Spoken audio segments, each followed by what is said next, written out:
feel like when it comes to trauma, especially when we're, high achieving women, sometimes a little bit more masculine forward women, meaning, we take action on things, we take responsibility, we lead ourselves through our lives in, very poignant ways. We know exactly what needs to be done. We manage, we organize, we, just get things rolling in our own life, but most of the time, also in other people's lives. It's like we have this very innate leadership vein that is active inside us. And so in a sense, that allows us to lead our life with power and, to get things done and to bring things to the finish line and to,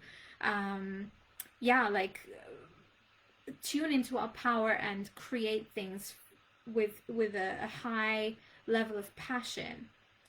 And one of the pitfalls of this energy, and I've seen this active within myself, and I also believe that this was actually holding me back from a huge amount of my own power, which was actually, steeped and rooted into my feminine essence, was the allowing myself of falling apart, the allowing myself of losing my shiz, right? Like of really welcoming the emotion and the layout of our psyche that is losing control, right? And so when it comes to leading your life forward and, maybe even leading a relationship forward, maybe even, bringing projects to life and especially projects that will include a lot of people, this is a great asset to have. But when it comes to your own trauma, this can really fire backwards. And actually, what it did for me is that I really lost myself in trying to fix things on my own for far too long. And so, of course, there's a lot of empowerment that can reside in solving things on your own and, leading yourself forward and finding the courage and the confidence that it takes to excavate the deeper emotions. And I almost want to say, because I don't see these as opponents, I see them as going together, and also understanding where our limitation actually is, and seeing that there are things we can totally hold on our own, but there are also things where we absolutely must reach out to people who are professionally trained, people who have experience with this, just an outer source that you can trust who will be able to hold space for you, because some layers of the subconscious are totally inaccessible if they don't have a loving witness. So when I'm reminded of my own trauma and what it entailed for me, was that I had a very difficult time in processing some of the verbal, the subtle verbal abuse that I received as a child. And when I say abuse, it wasn't necessarily outrageous, but it touched me deeply. And some things were outrageous, of course, in terms of being very intense for a young child to carry.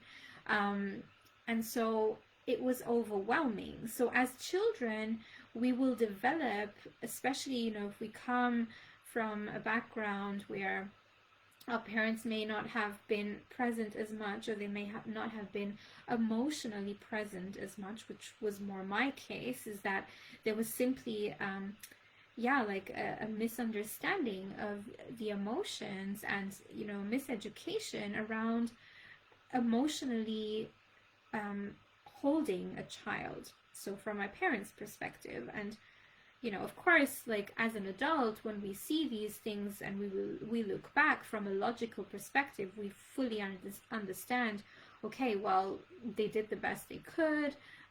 This was the way it was laid out for them. There was no other way they could have done this better. This was the way it happened.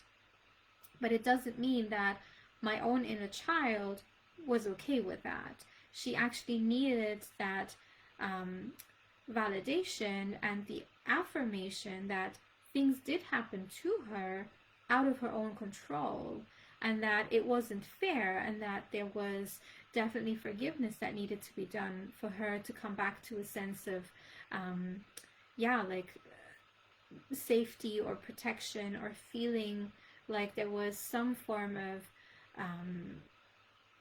retrieval of this energy. Because somehow and I know you know this, is trauma actually freezes up our life force energy, not only inside of our physical body, but actually it freezes our life force energy in time. So when we experience something that is traumatic as a child, what happens is there is a freezing up of our little child body, but also that emotion and that psychological blueprint is frozen as well.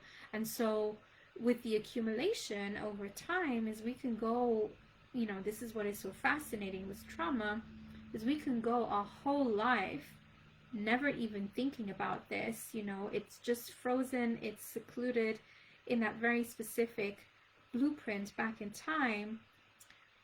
But then, later on, sometimes 20, 30, 40 years later, a whiff of a smell, or, a word that is said in the tone, or something will bring that back to the surface.